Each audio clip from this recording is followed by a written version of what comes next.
पाठ 22 लिखित अभिव्यक्ति रिटन एक्सप्रेशन।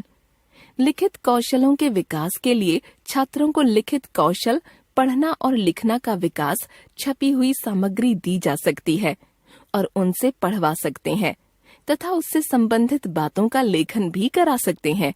लेखन कौशलों के विकास के लिए अध्यापक निम्नलिखित कार्य कर सकते हैं। पढ़ना कौशल के विकास के लिए पुस्तकालय से छात्रों के स्तर की कविताएं, कहानियां, चुटकुले, एकांकी या नाटकों के अंश या सरल वार्तालाप एकत्रित करें और समय समय पर उन्हें पढ़ने के लिए छात्रों को प्रेरित करें। इस कार्य के लिए साहित्यिक पुस्तकों, पत्र पत्रिकाओं की मदद ली जा सकती है। छात्रों से पढ़ना आरंभ करने से पहले अध्यापक स्वयं उन रचनाओं को आदर्श वाचन के रूप में पढ़कर सुनाएं। छात्रों को वाचन के लिए जो भी सामग्री दी जा रही है, बाद में उसी सामग्री का अनुलेखन कराएं, जिससे छात्रों के लेखन कौशल के विकास में मदद मिल सके।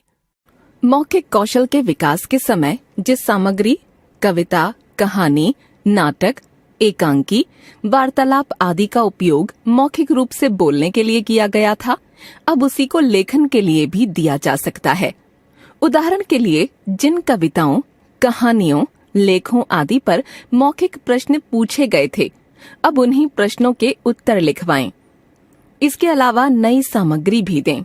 लेखन कौशल के विकास के लिए भाषा खेलों जैसे शब्द, वर्ग पहेली आदि का आयोजन करें और छात्रों को उन्हें लिखकर पूरा करने के लिए प्रेरित करें।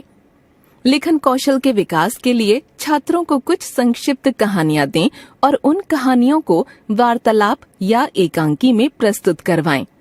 विभिन्न सांस्कृतिक कार्यक्रमों के अवसर पर कार्यक्रम संयोजक, एंकर द्वारा किस तरह कार्यक्रम की मौखिक प्रस्तुति की जाती है, किस तरह आमंत्रित अतिथि का परिचय दिया जाता है तथा कार्यक्रम की समाप्ति पर किस तरह धन्यवाद दिया जाता है आदि को छात्र सीखें, जिससे अवसर आने पर स्वयं मंच संचालन कर सकें। परंतु इस कार्य में मौखिक दक्षता प्राप्त करने से पहले यह जरूरी है कि छात्र प्रस्तुति, अतिथि परिचय, धन्यवाद ज्ञापन आदि का लिखकर अभ्यास करें। अतः मंच संचालन से संबंधी सभी बातों का लिखित रूप में अभ्यास कराएं। चुटकुले। निर्देश: कोई एक चुटकुला जो आपको याद हो उसे लिखें और बाद में अपनी कक्षा में अन्य छात्रों के सामने पढ़कर सुनाएं। निम्नलिखित चुटकुला पढ़िए। चुटकुला। अध्यापिका: अक्षय, तुमने होमवर्क क्यों नहीं किया? अक्षय: मैम, मैं तो हॉस्टल में रहता हूँ। अध्यापिका: हाँ तो होमवर्क तो करना चाहिए था। अक्षय: हॉस्टल में होमवर्क कैसे कर सकता हूँ? आपको हॉस्टल वर्क देना चाहिए था ना। इस चुटकुले पर निम्नलिखित प्रश्नों के उत्तर लिखवाए जा सकते हैं। प्रश्न 1, कौन किससे प्रश्न कर रहा है? 2, अध्यापिका ने क्या पूछा? 3, अक्षय ने क्या उत्तर दिया? 4, होमवर्क शब्द का क्या अर्थ है? 5, अक्षय ने होमवर्क न करने का क्या कारण बताया? इसी तरह के अन्य चुटकुले छात्रों को टंकित सामग्री के रूप में दें और उस पर प्रश्न पूछें तथा छात्रों से उन प्रश्नों के उत्तर लिखवाएं। वार्तालाप। फल वाले से बातचीत। मीरा फल वाले के पास पहुंचती है। फल वाला: नमस्ते बहन जी, आज तो कई दिनों बाद आई हैं। सब ठीक ठाक तो है? बताइए क्या क्या चाहिए? मीरा: सब ठीक है भैया, संतरे कैसे दे रहे हो? फल वाला: सस्ते हैं, 50 रुपये दर्जन। आम क्या भाव है? यह कौन सा आम है? दशहरी बहन जी, 60 रुपये किलो है, कितना दूं? बहुत महंगा दे रहे हो, रहने दो। मंडी से ही महंगा आ रहा है, चलिए आपके लिए 50 रुपये किलो लगा दूंगा। ठीक है, 2 किलो दे दो। अंगूर ले जाइए, बहुत मीठे हैं। कैसे दिए हैं? 40 रुपये किलो लगाऊंगा, वह भी आपके लिए। 1 किलो दे दो और जोड़कर बताओ कुल कितने रुपये हुए? फल वाला हिसाब जोड़कर: 190। मीरा पैसे देती है और फल लेकर चल देती है। इसी तरह के अन्य विषय देकर छात्रों से उन पर वार्तालाप लिखवाएं। इस वार्तालाप को पढ़कर निम्नलिखित प्रश्नों के उत्तर लिखें। प्रश्न 1, यह वार्तालाप किन लोगों के बीच हो रहा है? 2, मीरा ने सबसे पहले किसका भाव पूछा? 3, मीरा ने क्या क्या खरीदा? 4.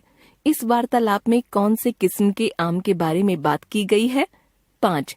मीरा ने कितने किलो आम खरीदे? 6. फल वाले ने 1 किलो अंगूर का क्या भाव बताया? 7. फल वाला महंगा आम क्यों बेच रहा था? 8. फल वाले ने सारे फलों की क्या कीमत बताई? कहानी। एक किसान था।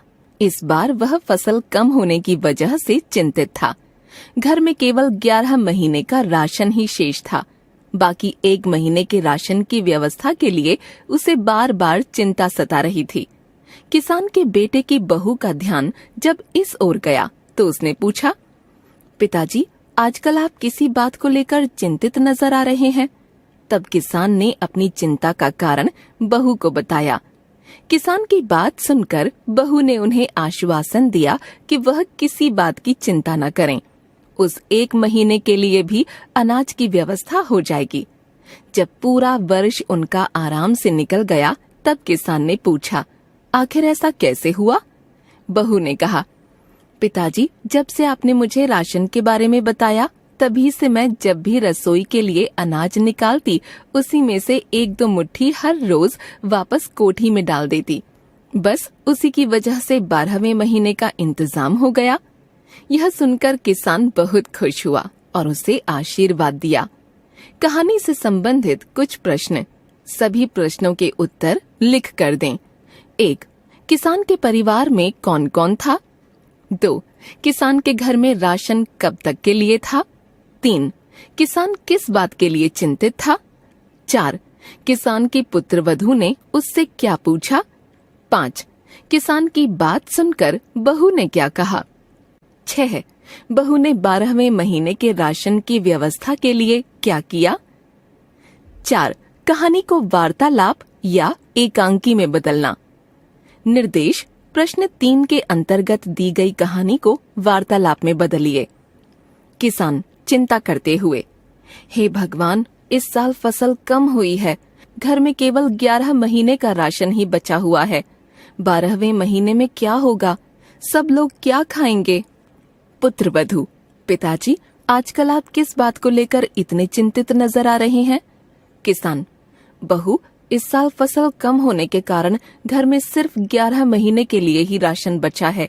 उसके बाद हम लोग क्या खाएंगे? पुत्रवधू, पिताजी, आप चिंता मत कीजिए। इसकी व्यवस्था कैसे होगी यह आप मेरे ऊपर छोड़ दीजिए। पूरा वर्ष बीत जाने के बाद। किसान, बहू, ऐसा तुमने क्या किया जो पूरे साल राशन की कमी नहीं पड़ी? पुत्रवधू, पिताजी, जब से आपने मुझे राशन के बारे में बताया था तभी से मैं जब भी रसोई के लिए अनाज निकालती थी उसी में से 1-2 मुट्ठी हर रोज वापस कोठी में डाल देती थी। बस उसी वजह से 12वें महीने की व्यवस्था हो गई। 5. मंच संचालन। विद्यालयों में समय समय पर विभिन्न प्रकार के सांस्कृतिक कार्यक्रम होते रहते हैं। इनका आयोजन करने के लिए किसी न किसी अतिथि को आमंत्रित किया जाता है। इन कार्यक्रमों के संयोजन या संचालन, एंकरिंग का कार्य किसी न किसी छात्र द्वारा किया जाता है। कार्यक्रम के आरंभ में संयोजक कार्यक्रम के बारे में बताता है। जो अतिथि पधारे हैं उनका परिचय देता है और उनका स्वागत करता है। सांस्कृतिक कार्यक्रमों को प्रस्तुत करने वाले छात्र छात्राओं को उनकी प्रस्तुति के लिए आमंत्रित करता है। कार्य की समाप्ति पर अतिथि एवं श्रोताओं आदि को धन्यवाद देता है अथवा किसी पूर्व निर्धारित छात्र को धन्यवाद देने के लिए आमंत्रित करता है। कुल मिलाकर सांस्कृतिक कार्यक्रम के समय मौखिक रूप से मंच संचालन कैसे करना है यह छात्रों को सिखाया जाना चाहिए। ध्यान रखिए, यद्यपि मंच संचालन को मौखिक रूप से संपन्न किया जाता है, पर कक्षा 6 के छात्रों से हम यह अपेक्षा नहीं करते कि वे एकदम मौखिक प्रस्तुति कर सकेंगे। अतः यह आवश्यक है कि इन समस्त कार्यों को पहले लिखित रूप में अभ्यास कराया जाना चाहिए। नीचे हम इसी तरह की प्रस्तुति का एक नमूना दे रहे हैं। निर्देश। आपके विद्यालय में समय समय पर विभिन्न खेल प्रतियोगिता का आयोजन किया गया। इन प्रतियोगिताओं में भाग लेने वाले छात्रों को पुरस्कार दिए जाने थे। इस हेतु पुरस्कार वितरण समारोह का आयोजन किया गया। जिसमें जाने माने खिलाड़ी श्री उमेश वर्मा को अतिथि के रूप में आमंत्रित किया गया। कार्यक्रम के संयोजन का उत्तरदायित्व कक्षा 6 के छात्र अमित गुप्ता को दिया गया। अमित को मंच संचालन कैसे करना है, उसका एक नमूना नीचे प्रस्तुत है। प्रस्तुति। इस सदन में उपस्थित सभी साथियों, मंच पर उपस्थित गुरुजनों एवं आज के मुख्य अतिथि का मैं अमित गुप्ता विद्यालय की ओर से हार्दिक स्वागत करता हूं। जैसा कि आप सभी लोग जानते हैं कि आज हम लोग यहां पुरस्कार वितरण समारोह के लिए एकत्रित हुए हैं। आज उन सभी छात्र छात्राओं को माननीय अतिथि महोदय के कर कमलों से पुरस्कार दिए जाएंगे, जिन्होंने समय समय पर विभिन्न क्रीड़ा प्रतियोगिताओं में भाग लिया और सफलता प्राप्त की। मैं सभी सफल खिलाड़ियों को अपनी ओर से बधाई देता हूं। अतिथि परिचय। आज के इस कार्यक्रम में खेल जगत की जिस हस्ती को आमंत्रित किया गया है, उनके नाम से हम सभी परिचित हैं। जी हाँ, मैं इस मंच पर उपस्थित देश के जाने माने एथलीट श्री उमेश वर्मा की ही बात कर रहा हूँ। सदन में उपस्थित समस्त श्रोताओं से अनुरोध करता हूँ कि वे जोरदार तालियां बजाकर श्री उमेश वर्मा जी का स्वागत करें। श्री उमेश वर्मा ने राष्ट्रीय स्तर पर ही नहीं, अंतर्राष्ट्रीय स्तर पर भी देश का नाम रोशन किया है। उन्होंने ओलंपिक खेलों में स्वर्ण पदक प्राप्त कर भारत का नाम रोशन किया है। आज उनकी उपस्थिति से हम सभी गौरव का अनुभव कर रहे हैं। अब मैं अपने विद्यालय के प्रधानाचार्य महोदय से अनुरोध करता हूं कि वे पुष्प गुच्छ देकर श्री वर्मा का स्वागत करें। प्रधानाचार्य महोदय। धन्यवाद ज्ञापन।